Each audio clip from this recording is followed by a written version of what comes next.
आप लोगों ने हम कर लोग लिया। बलात्कारियों को 70% स्वागत करते हैं, हम लोग सजा देते हैं।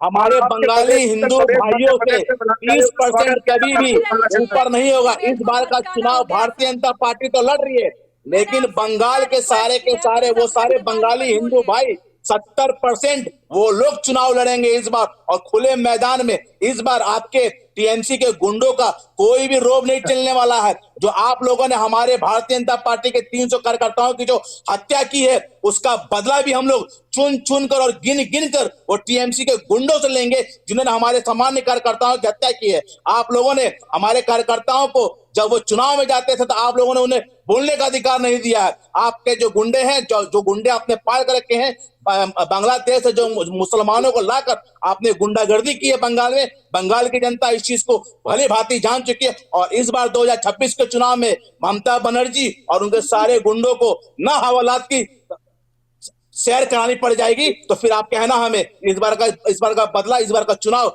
पूरे बंगाली हिंदू भाई इस बार का चुनाव लड़ेंगे और खुले मैदान में खुली ताकत के साथ लड़ेंगे। और आप लोग जो सोचते हैं कि 27 से 30% मुस्लिमों के कंधे पर रखकर आप लोग सरकार बना लें गुंडों को पैदा करके, इस बार SIR सुन लीजिए, बिहार में भी वही होता था। और बिहार में SIR का खेल देख लिया ना, जितने भी घुसपैठी थे उनको बाहर कर दिया गया। और इसीलिए ममता दीदी को रात में नींद नहीं आ रही है। जब से उन्होंने सुना है SIR से नाम कट रहे घुसपैठियों के, उनको नींद नहीं आ रही है। और इस बार का चुनाव एक भी बाहरी घुसपैठियों को वोट नहीं देने देंगे। ये जो बंगाली का कहा जाता था, बंगाली हिंदुओं कहा जाता था, बंगाल की पहचान बंगालियों के नाम से होती थी, आप लोगों ने उस संस्कृति को, उस सभ्यता को आप लोगों ने खाने का काम किया। और वहां पर आप लोगों ने मुस्लिम बांग्लादेशी घुसपैठियों को लाकर गुंडागर्दी करने का एक औरंगजेब का शासन चलाने का काम किया आपके ममता दीदी ने। और आप सभी लोग उनके गुंडे हैं। आप लोग को भी हम लोग सबक सिखाएंगे। बस 2026 4 तारीख तक इंतजार कर लीजिए, आपको हम लोग सबक सिखाएंगे। 3 से 77 आए हैं और इस बार 150 का पार बंगाल हम लोग करके रहेंगे। और इस बार सरकार बंगाली हिंदू भाई बनाएंगे। वो तो आंकड़ा भी आपसे ज्यादा लेके चल रहे हैं अंकुर जी। साबिर अली जी, मोदी जी का बात चले तो 400 पार कर। अरे हमने तो बनाया है भैया, हमने जो कहते बनाया। आज देख लीजिए बिहार में हमने आंकड़ा दिया था, सुन तो लीजिए, बिहार का हमने आंकड़ा दिया था 150 का और 202 पार हो गए थे, क्योंकि यहाँ की जनता भी जागरूक हो चुकी थी बिहार की। और रही बात बंगाल की, तो 150 कह रहा हूँ।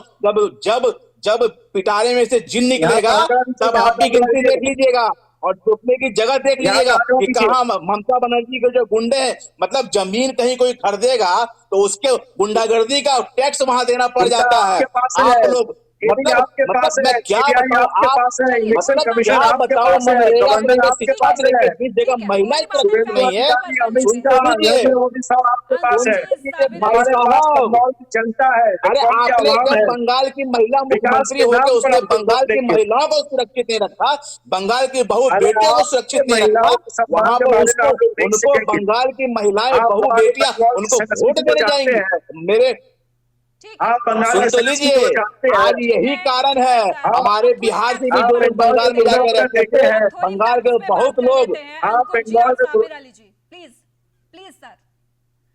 अविनाश जी देखिए, यहाँ पर एक तो महिलाओं का जिक्र हुआ और दूसरा मुस्लिमों का जिक्र हुआ, जो कि अहम भूमिका जो है पश्चिम बंगाल के चुनाव में निभाने वाले हैं। साथ ही साथ ये भी कहा गया कि जैसे बिहार जीता वैसे पश्चिम बंगाल जीत लेंगे।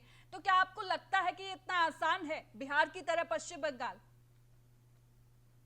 देखिए भारती जी, निश्चित तौर पर जिस प्रकार से, जैसा कि मैंने पहले भी बताया कि आजादी से लेकर अब तक वहां भारतीय जनता पार्टी की सरकार नहीं थी और जब भी विकास का काम पिछले 60, 65, 70 सालों में इतना विकास नहीं हो पाया, क्योंकि मैंने बताया ना, CPIM, TMC, इस प्रकार की जो सरकारें रही, इन्होंने कभी बंगाल को डेवलप होने का रास्ता ही नहीं दिया, पहली बात। दूसरी बात मैं आपको बता दूं, निश्चित तौर पर इस बार पब्लिक चेंज चाहती है, पब्लिक जानती है कि जिस प्रकार के आज बंगाल के अराजकता वाले हालात चल रहे हैं, जिस प्रकार की अराजकता संपूर्ण बंगाल में फैल चुकी है, महिलाओं के प्रति अत्याचार, बेरोजगारी, और जिस प्रकार से इस देश के संसाधनों पे सबसे पहला हक भारती जी आपका है, मेरा है, साबिर अली जी का भी है, लेकिन उन्हीं संसाधनों पे अगर कोई दूसरा हमारे हक पे हाथ डालता है, जिसमें अवैध रूप से रह रहे बांग्लादेशी और रोहिंग्या मुसलमान है, उनको बाहर का रास्ता दिखाने का काम जो किया वो केंद्र की नरेंद्र मोदी जी की सरकार ने किया।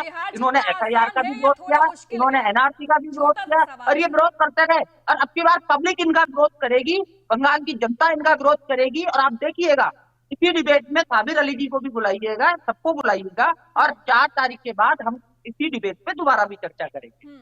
साबिर अली जी देखिए, आंकड़ा तो आपने दे दिया है, लेकिन वोट परसेंट अगर देखें तो पिछली बार से ज्यादा बढ़ता जा रहा है बीजेपी का। तो ऐसे में चांसेस जो है वो लगाए जा रहे हैं कि बीजेपी, एक बार सर मेरा सवाल सुन लीजिए प्लीज। ऐसे में अंदेशा ये लगाया जा रहा है कि बीजेपी ले जा सकती है सत्ता बिहार पश्चिम बंगाल की, लेकिन आपका इस पर क्या कहना है? सत्ता आपके हाथों में बनी रहे, इसके लिए आपने क्या किया है? जनता को क्या बताएंगे आप?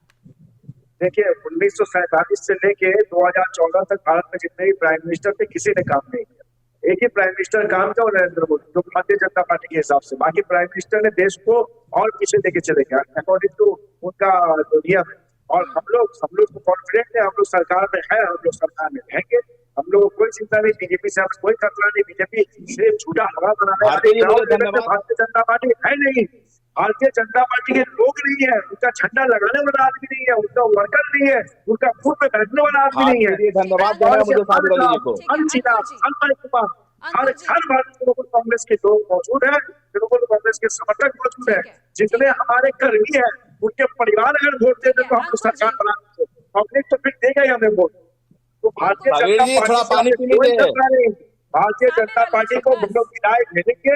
हम लोग अच्छे तरीके से स्वागत, इज्जत, मान सम्मान के साथ देखभाल से उनको विदा करेंगे। मोदी जी आना शुरू कर दिए, अमित शाह आना शुरू कर दिया है, और उनके पूरे टीम को इज्जत के साथ 14 में बंगाल से विदा करेंगे, और उसके बाद 2029 को भारत से विदा करेंगे। अच्छा जी अंकुर जी, ममता बनर्जी को हम लोग भारत का प्राइम मिनिस्टर बनाने की तैयारी 2026 इलेक्शन में शुरू करते हैं। सर साबिर अली जी, प्लीज थोड़ी इज्जत रखिए पार्टी की। भारती जी, मैं तो सबसे पहले आपके चैनल के माध्यम से टीएमसी के नेता साबिर अली जी को धन्यवाद देता हूं कि उन्होंने इस बात को तो माना कि 1947 तक जो प्रधानमंत्री बने उनमें सबसे बेहतर अगर किसी ने काम किया तो नरेंद्र मोदी जी ने काम किया। साबिर जी, इसके लिए आपको तहे दिल से आपको धन्यवाद दे रहा हूं मैं, तहे दिल से, कि आपने इस बात को माना, और आप इस बात को भली भांति मान रहे हैं कि इस बार को जो चुनाव होगा, जो आप लोग हिंदू मुस्लिम 30% मुस्लिम और 70% हिंदू, यहाँ आप लोग सुनिए, आप हिंदू, अरे आपकी बात मैंने सुना, आप मेरी बात सुनिए। जहाज भी पेश किया, फ्लाइट भी पेश किया, अब स्टिंग ऑपरेशन इस डिबेट में तो मत कीजिएगा साबिर अली जी, आपकी कोई भी आप तो लैंग्वेज सुन तो लिए साबिर जी, चेहरा चरित्र है, वो इस समय देश के प्रधानमंत्री है, सम्मान से। अरे इन्होंने तो राष्ट्रपति जी का भी अपमान करने में कसर नहीं छोड़ी, राष्ट्रपति जी का भी अपमान करने में कसर नहीं छोड़ी।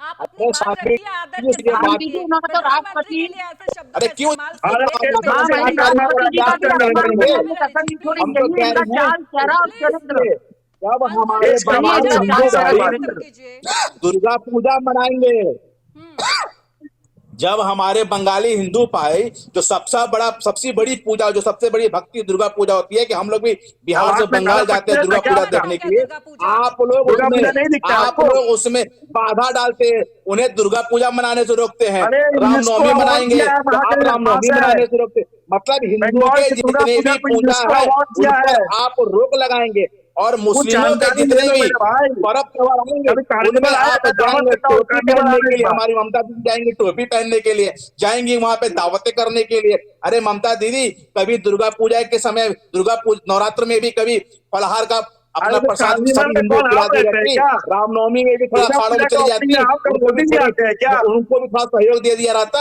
आपने हमेशा जो तुष्टीकरण की राजनीति की है वो समय खत्म। अब इस बात का डर आपके अंदर आ चुका है कि 2016 में हमारे 3 विधायक थे, और वो 2021 में 77 विधायक हो, यानी कि 3 से 77, और इस बार 2026 के चुनाव में वो डायरेक्ट डबल हो जाएगा। इसके भय से आप लोग भयभीत हो चुके हैं। इसीलिए जब बंगाल का डिबेट होता है तो आप लोग की तरफ से कोई बैठने को तैयार नहीं होता है, क्योंकि वो बैठेंगे तो किस आधार पर बैठेंगे, क्योंकि ममता दी ने सिर्फ मुस्लिमवाद की राजनीति की है, बंगाल को मुस्लिम मुस्लिम देश बनाने की राजनीति की है, और इस वजह से आपके पास कोई मुद्दा नहीं है। ना आपने शिक्षा में कोई बढ़ोतरी की है, ना आपने स्वास्थ्य में कोई बढ़ोतरी की है, यहाँ तक कि आपने तो राशन का जो नरेंद्र मोदी जी 5 किलो राशन मुफ्त देते हैं उसमें भी आपने घोटाला कर रखा है, आपने मनरेगा में घोटाला कर रखा है, आपने शिक्षा में विभाग में घोटाला कर रखा है, आपने मतलब महिलाओं की तो बात ही छोड़ दी है, महिलाओं पे तेजाब कांड से लेके चलती गाड़ी में बलात्कार से लेके, मतलब क्या बताएं, आप क्या मुंह लेकर इस बार वोट मांगने जाएंगे हमारी बंगाल की जनता के पास, हमारी बंगाल की उन माताओं के पास कहां से जाइएगा जिनकी घर की बेटियों का इज्जत लुटा गया है, उन बहनों के पास कैसे वोट मांगने जाइएगा? वही बेटे आप लोगों को जिनके भगाए। ऊपर तेजाब आइए ना। आपकी सरकार में तेजाब फेंक दिया गया, आप किस आधार पर वोट मांगने जाइएगा? आप जो अपने अरे गुंडे किसको किसको पालकर टीवी चैनल जो बैठा के बाहरी आप लोग वोट प्रेस करवाते कराते हैं? थे, इस बार वो भी नहीं होने वाला है। इसलिए ममता दीदी डर चुकी है। जब जानकारी नहीं वहां है, पे झूठ हमारे बोल कर समय बहुत बात कम राष्ट्रपति है, आती एक है छोटा तो छोटा ममता दीदी उनको 20-20 रिसीव सेकंड करने में मैं नहीं बिना आती देना है, चाहूंगा। उनकी सुरक्षा व्यवस्था में अपने प्रशासन नहीं देती हैं। ठीक है, छोटा छोटा कमेंट 10-10 सेकंड का। अविनाश जी जल्दी से। देखिए भारती जी, इनका चाल चेहरा चरित्र आ चुका है। देश के प्रधानमंत्री जी के लिए किस प्रकार के शब्दों का इन्होंने अभी चयन किया, इवन पूरे देश ने देखा। इन्होंने महामहिम राष्ट्रपति महोदय के लिए भी क्या इन्होंने हरकतें की थी, उनके प्रोटोकॉल की भी इन्होंने परवाह नहीं की थी। तो यही इनका चाल चेहरा चरित्र है, जो अब बंगाल की जनता भी जान चुकी है और पूरे देश की जनता भी जान चुकी है। निश्चित तौर पर भारतीय जनता पार्टी की सरकार 2026 में बनने जा रही है। ठीक है, आप भी भारतीय जनता पार्टी को सपोर्ट कर रहे हैं। साबिर जी राजनीतिक विश्लेषक नहीं है, वो बीजेपी के प्रवक्ता है। और हम लोग चलिए देखिए, हम ठीक लोग है। को देखिए तय है, आपको हम लोग सर्टिफिकेट देने की निश्चित है, कोई जरूरत नहीं हम है लोग साबिर जी, निश्चित है प्लीज ये समझ लीजिए। 2026 आपके में सर्टिफिकेट की आवश्यकता नहीं है 2026 ठीक है, साबिर अली जी, आपके सर्टिफिकेट की आवश्यकता नहीं है। ठीक है सर, बहुत कम 2026 टाइम है, लास्ट कमेंट ले लीजिए। 2026 का इलेक्शन हम लोग जीत रहे हैं, हम लोग सरकार बना रहे हैं। और 26 से बंगाल से what Bengal think today India think tomorrow, Bengal आज बीजेपी को यहाँ से भगाएगा और देश से पूरा देश से फिर बीजेपी को भगाया जाएगा, सत्ता से हटाया जाएगा। बंगाल तैयार है बीजेपी को हटाने के। ठीक है अंकुर जी, बंगाल तैयार है बीजेपी को हराने के लिए, ना सिर्फ बंगाल से बल्कि देश से भी। भारती जी, बंगाल टीएमसी तो तैयार है वहां से भागने के लिए, क्योंकि इस बार का चुनाव में हिंदू विरोधी जो मुख्यमंत्री हमारी ममता दीदी हैं, इस बार उनको लाने सत्ता में बैठाने की बंगाल के हमारे बंगाली भाइयों ने मन बना लिया कि इस बार उन्हें नहीं बैठाएंगे। ठीक है, कौन औरंगजेब भागेगा का और जो कौन भगाएगा ये तो औरंगजेब समय का जो बताएगा। शासनकाल चल रहा आप है, सभी उस का बहुत बहुत औरंगजेब के धन्यवाद शासनकाल हमसे के साथ जुड़ने ममता के लिए। दीदी को यहाँ तो पे देखिए विदाई होगी इस पश्चिम बार। बंगाल में चुनाव है और चुनावों को लेकर सियासत जो है लगातार गर्माती जा रही है। अब साफ तौर पर बीजेपी ने जब कहा कि पश्चिम बंगाल में टीएमसी ने चुनाव को हाईजैक कर लिया है, तो अब टीएमसी की तरफ से भी पलटवार जो है वो आने वाले वक्त में आपको सामने देखने को मिलेंगे। वहीं चुनावों में कौन बाजी मारता है ये देखने वाली बात होगी। फिलहाल इस खास प्रोग्राम में इतना ही। देश और दुनिया की तमाम खबरों के लिए आप देखते रहिए इंडिया डेली लाइव। नमस्कार।